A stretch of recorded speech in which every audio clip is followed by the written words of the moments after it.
Hello and welcome to This Week in Bitcoin, brought to you by Relai Private.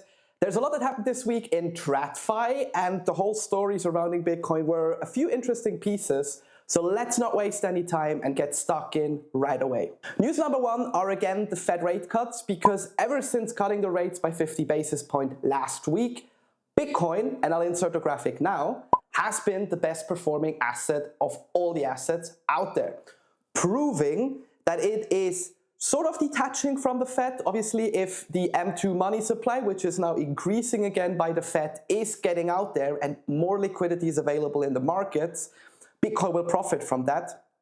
Also, on the other end, if the rate cut would not happen and there would have been a hike like we've seen the last few years, Bitcoin actually also did well. So it's not really a huge influence. Obviously, the more money you have, the more liquidity there is always more anticipation in the markets to invest into assets such as Bitcoin.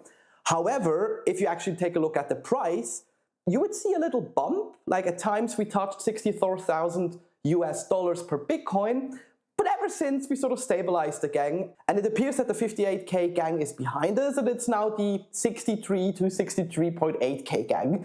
And for some reason, the Bitcoin price is now getting a bit more boring, let's say. There might be a retail reason for that. Retail investors are still not really interested in Bitcoin. If you watch the Google Trends and stuff, and if you see the volume on exchanges, it's at a monthly, or at this point at a yearly low, almost at the same time just before the ETF announcement last year. However, it seems to be like that is a good time for banks to get into Bitcoin. Because the second biggest news this week was from BNY Mellon, a huge bank who works more on Wall Street in the background. They're settling a lot of business dealings between banks, between high net worth individuals and hedge funds.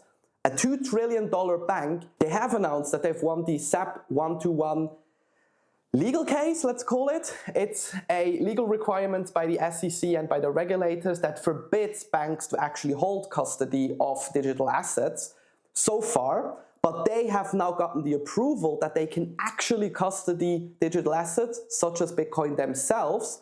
And this is getting really interesting because it's a shift in the landscape that the regulators are now allowing banks to actually hold these.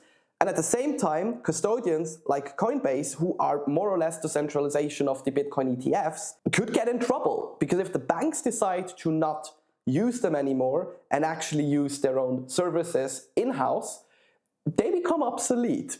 And if I already speak of Coinbase, we also have to talk about the drama between BlackRock and them, because an investigative reporter on Bitcoin X, okay, it's more like a guy who found out because he looked at on-chain data, but it's an investigation at this point. He did a good job. He found out that Coinbase apparently, by also reading the terms of service, is not actually issuing Bitcoin for the amount of money BlackRock is sending after trading ends each day, but that they're actually issuing a Bitcoin IOU. It's simply put paper Bitcoin. And this gets really dangerous because we've seen this with things such as Three Arrows Capital, BlockFi, and that whole blow up 2 years ago, where if they promise, oh yeah, you buy a Bitcoin with us, here is the number on the screen, and then in the background, they lend out that Bitcoin to generate yield, to make more profit on it, they essentially operate like a bank. They don't back the assets they're promising in the front end with the client, and they're doing very risky bets. If things go south, eventually that will lead to mostly the closure of the company and the services itself. And BlackRock has noticed this. Why? Because they run their own node, verifying if all of these purchases they make actually also end up on the addresses being provided. So they probably do the signatures of their transactions and look at what's going on. And in a letter to the SEC, they now request Coinbase to immediately send out those Bitcoin within 12 hours. So if they send, let's say, 100 million at 6 p.m., they need to get it by 6 a.m. the next day, the latest, so they can also update their balances for the next trading day. This is such a big deal because it now requires the custodian, Coinbase at this point, to actually buy and hold the Bitcoin and not lend it out. We've seen this play out. FTX, BlockFi, Three Arrows Capital. You do the research. Like, you've seen what happens there if they do lend it out and not hold on to it. And on the other end, if now BlackRock is issuing more financial products with their Bitcoin ETFs, they want a safe and sound system. Because the second news with BlackRock this week was that they now allow options. They got the approval by the SEC with the Bitcoin ETFs, Simply put, an option is a contract where you, based on an asset, then try to trade volatility, you do some hedging, you do some safety strategies. What you can do is stuff like a call, which is essentially that I'm buying an asset at a certain time with a certain time horizon. For this example, let's say I have ETFs and I want, instead of sending money and buying it at time X, I just send the money, do this call and say buy these amounts at 80K. And then you can do the same thing without actually having to sit in front of the screen and trade the asset, where you say, okay, I'm gonna do a put, a sell at, let's say, 55K.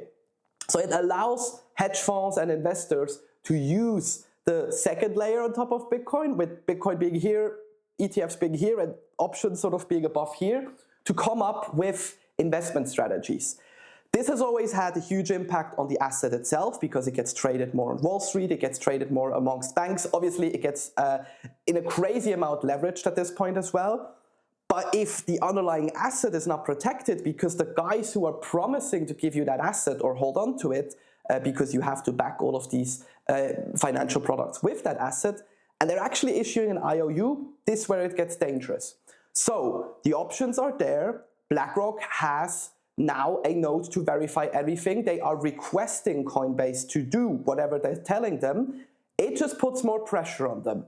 Considering that now banks might be soon able to take away that custody from Coinbase and hold the asset themselves, you start getting into these thought principles where you realize, Coinbase might be in big trouble. And with that, we're at the end of this week in Bitcoin. Again, a lot has happened in TradFi.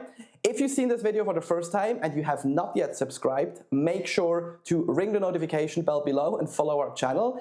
And if you want to get a bit more in-depth analysis of this, you can also subscribe to the newsletter. The link is below. I might give a few more opinions on my end there, which I don't do every time in the video. But more importantly, I'm looking forward to seeing you next week again. Have a good one.